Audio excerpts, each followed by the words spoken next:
Singleness is a subject that the church doesn't specifically talk about a lot, at least not from the pulpit. Perhaps that is why the church's consensus about it is a bit too similar to the world's attitude about it, which is very different from what Scripture actually says about singleness. All the more reason to delve into it today. The basic premise of how America views singleness can be summed up this way. A person is not whole outside a romantic relationship. A bulk of our identity and self-worth lies in these relationships. So singleness as a relationship status is something to pity and avoid. The problem with that is, when we convince ourselves we can't be happy without something, we won't be. A classic self-fulfilling prophecy. It becomes all about the what could be, a possibility that inflates inside our head over time to unrealistic proportions. We get so fixated on what we don't have at the moment, making us less content with what we do have. The irony of this is that a significant part of our brokenness and faltering self-worth often lies in failed romances. But a lot of that can be attributed to unbiblical attitudes and unrealistic expectations. Musician Lacey Sturm put it so well in her book, The Mystery. My orphan heart thought love was to complete someone else and to be completed by them. I didn't understand that when two people who aren't whole try to complete each other, they both end up with less than when they started. I didn't understand that the only one who can make a person whole is God. If we look to someone other than the Creator to make us whole, we are looking to someone who doesn't really know us completely, or can really know us, because we don't really know ourselves. Otherwise, we would be whole ourselves outside of a romantic relationship. But as I said in my Set Apart video, most people probably know themselves better than they let on. It's just that if your true gifts and talents are not valued by the world or give you the kind of validation you desire, it can lead you to start to treat that part of yourselves with contempt, making it impossible to live an authentic life as God created you to be.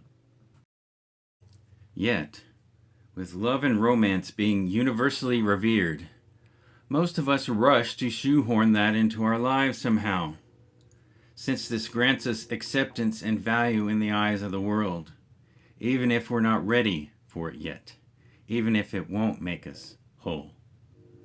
This belief is so common, the odds are if you look to someone else to make you complete, they will be looking to you for the same thing. But how are you supposed to give to them what you can't give yourself?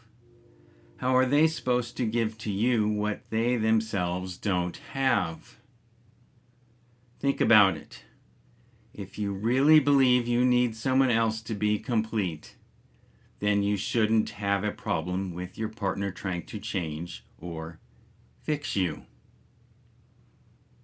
Do I even have to say it? That's not how it typically goes down. And that's one of the reasons why looking to others to complete you often ends in more brokenness and not wholeness. Or this pop culture idea of soulmates. This is not scriptural, although many think that it is. This belief is actually a misinterpretation of Ephesians 5, where it says, "For this reason, a man will leave his father and mother and be united to his wife, and the two will become one flesh." One flesh. Not soul, but flesh.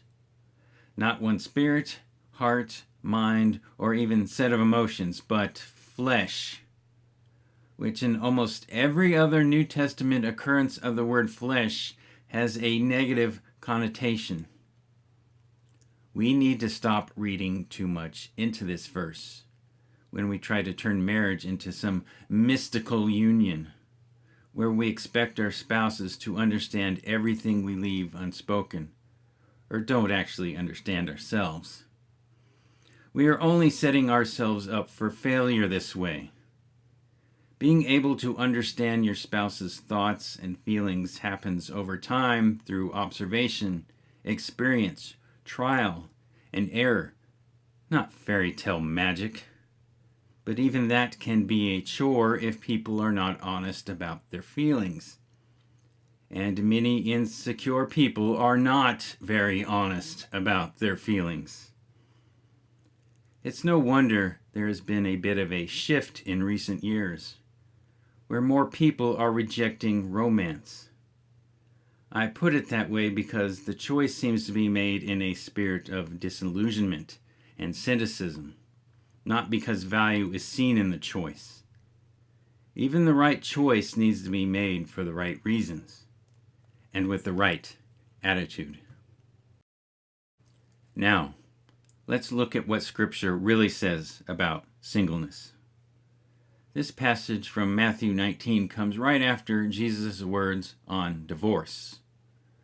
As a side note, while it does say God hates divorce, it does not say God hates divorcees. Keep that in mind if you are currently single because of a divorce and struggling to accept the ramifications to your faith. But that is a whole other issue for another teacher. Anyway, this leads to the disciples making a statement about singleness. Not a question, but a statement, one that Jesus responds to in a curious way. The disciples said to him, "If this is the situation between a husband and wife, it is better not to marry." Again, notice it says, "It is better, period," not, "Is it better?" question mark. I highlight this because it's one of the few times the disciples were able to anticipate where Jesus was going accurately. Jesus replied, "Not everyone can accept this word, but only those to whom it has been given. For there are eunuchs who were born that way, and there are eunuchs who have been made eunuchs by others, and there are those who choose to live like eunuchs for the sake of the kingdom of heaven. The one who can accept this should accept it." This is indeed a hard thing to accept, especially for men, since Jesus uses such an emasculating word, eunuch, even if it is used somewhat metaphorically.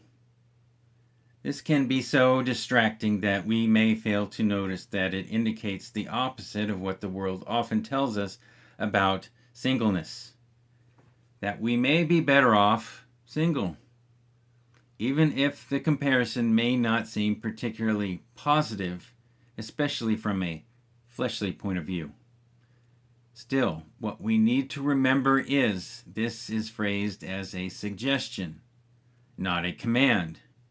While we may reap rewards in the afterlife for not dividing our attentions between God's kingdom and our earthly families, it is in no way a requirement. While this is the primary reason why the Roman Catholic Church disallows their priests from marrying, but do they truly understand what Jesus meant by only those given this word? I'm not sure if I do. All the more reason to look at what Paul said about it in 1 Corinthians chapter 7. Now, for the matters you wrote about. It is good for a man to not have sexual relations with a woman. But since sexual immorality is occurring, each man should have sexual relations with his own wife, and each woman with her own husband. The husband should fulfill his marital duty to his wife, and likewise the wife to her husband. The wife does not have authority over her own body, but yields it to her husband. In the same way, the husband does not have authority over his own body, but yields it to his wife. Do not deprive each other except perhaps by mutual consent and for a time, so that you may devote yourselves to prayer. Then come together again so that Satan will not tempt you because of your lack of self-control. I say this as a concession, not as a command. I wish that all of you were as I am, but each of you has your own gift from God. One has this gift, another has that. Now to the unmarried and the widows I say, it is good for them to stay unmarried, as I do. But if they cannot control themselves, they should marry, for it is better to marry than to burn with passion. Again, not a command, but as Paul puts it, a concession.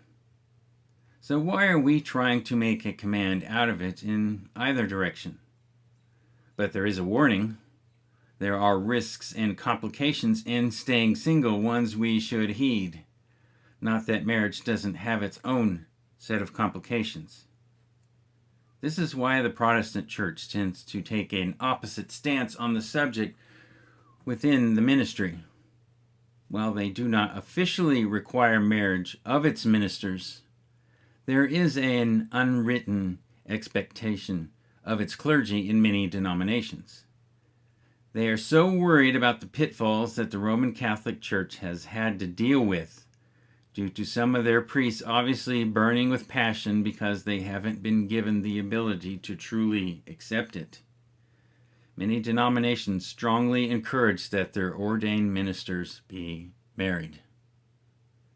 With that being said, since the Protestant Church tends to view all its members as being in the ministry, if not all leaders, this unspoken expectation to be married can inadvertently trickle down to everyone in the church.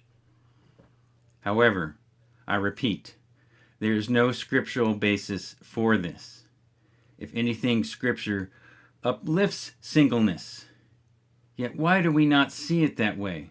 Why don't we uplift and honor such devotion instead of viewing single people as a problem that needs to be fixed? One is probably our covetous nature. We want what everyone else has. So we end up putting that pressure on ourselves. We want the fairy tale that Hollywood sells us, as if that was actually based in reality. Also, most see the world through the filter of self. So they can't fathom anyone thinking, feeling, or valuing things differently than they do, so they feel obligated to push their choices onto you, as if they are the standard. Or you may possibly trigger the doubts they have about the choices they have made. So their attitude towards you is more about trying to convince themselves than you. Another is various fears. As the passage indicates, a fear of sexual immorality, as if marriage eliminates all temptation. Or fear that you will be judged harshly by the court of popular opinion, despite what the Bible actually says about singleness. A fear that life has no meaning outside of romance and sexuality, as the world tells us and would have you believe. Now that we have revealed what Scripture actually says, let's discuss why we may want to choose singleness. The first I have already alluded to, living with mission. Not that we can't live with purpose within marriage. However, every choice we make affects more than just us, especially the people close to us. So singleness may be a better option when we take on ambitious missions. We have all heard of the plight of the preacher's wife or preacher's kid, after all.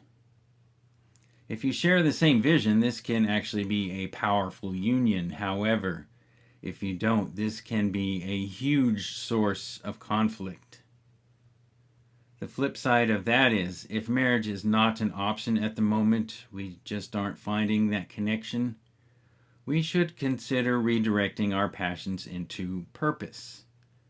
As Galatians 5:16 says, "So I say, walk by the Spirit, and you will not gratify the desires of the flesh." The church likes to say, "Don't do this," or "Stop that," when we should be encouraging righteous replacements. to fill said voids. And the absence of a romantic partner can spark some less than righteous choices to fill the emptiness, if we are not deliberate about it. Consider this. Psychological studies indicate that those who seek meaningful lives are typically happier than those who seek happiness for happiness' sake. The irony of that is most people seek marriage thinking it will make them happy. Yet most don't pursue purpose because they don't think it will lead to the shallow things they assume will make them happy. But this is backwards thinking. Marriage and family is not the only option, so we should stop acting like it is. But you never know. If you seek a set-apart life, you may just find enough self-awareness to find that suitable match you couldn't as an incomplete person, or possibly someone with a compatible mission as yourself. The second thing we should probably ask ourselves is, are we genuinely up to it? A question we seldom ask ourselves since we initially base this choice on want and desire, instead of the duty or obligation that inevitably goes with it. If we go back to Ephesians 5, we see a long list of responsibilities married people are meant to fulfill for one another, which is not easy to live up to at all. Sadly, most seek marriage to just receive the privilege and sometimes end up coveting the privilege the other side has, as if what they do have is not good enough. So when we aren't getting what we want out of it or feel we are entitled to, we start to demand and take. Takers only end up hurting people, and we can't hurt our partners without hurting the relationship. Such an attitude indicates only a love of self, not others. Such a person is not up to an adult relationship.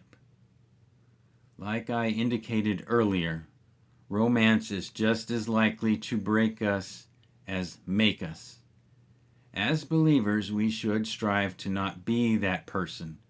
We really should know better, but we don't always act better. If you have said selfish attitude, you need to examine your own heart, not seek and destroy the hearts of others. While the marriage bond is indeed a creation of God, made for us, one must keep in mind the creation should not be exalted over the Creator, which is exactly what we do when we put all our hope into finding romantic love and put it on a high pedestal. We turn it into a virtual idol. God will not bless that because idolatry is effectively spiritual adultery. If we treat love as a god instead of viewing God as love, we really need to put romance on the back burner and get our heart screwed in straight first, and stay away from other idolaters as potential partners as well. Nor should we reject relationships out of spite either. For example, there are so many self-help and relationship gurus all over social media.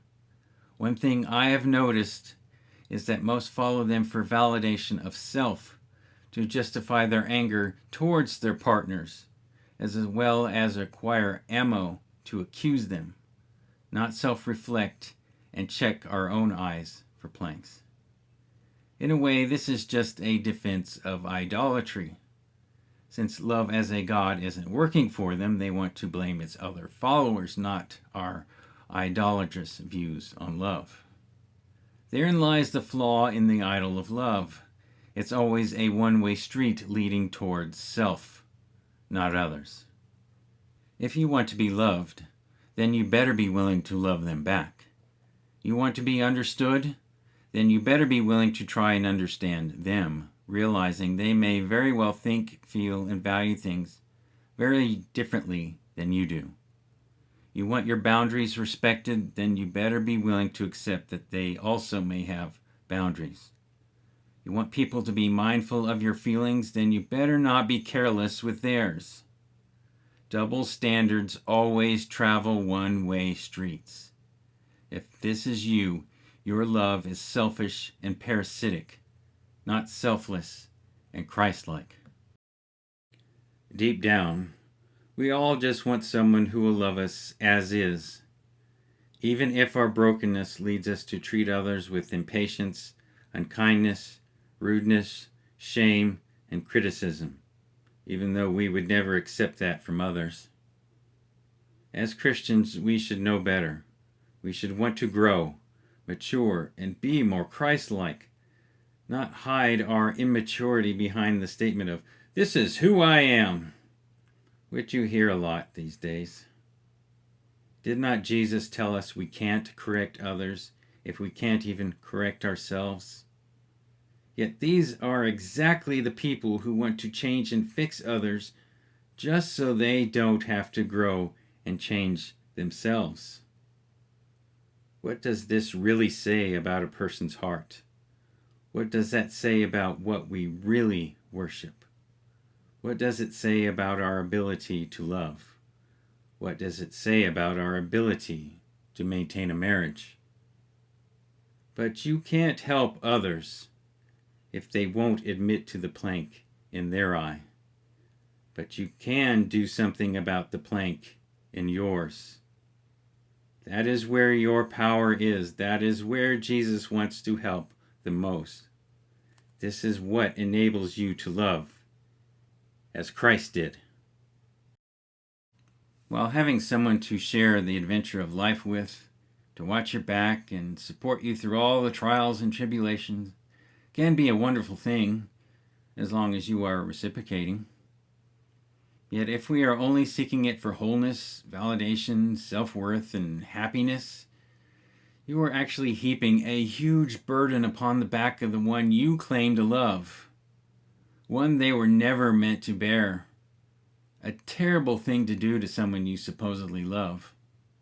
Little good can come of this for either of you. If you bear an idolatrous plank of worldly love, you should probably focus on becoming the right person instead of finding the right person. You may just find what you're looking for that way, or possibly what God really has in store for you. So if you are currently single, you have a choice to make. Are you going to follow Jesus wholeheartedly in trust and faith that He has your best interest in mind, whether it leads to marriage or not?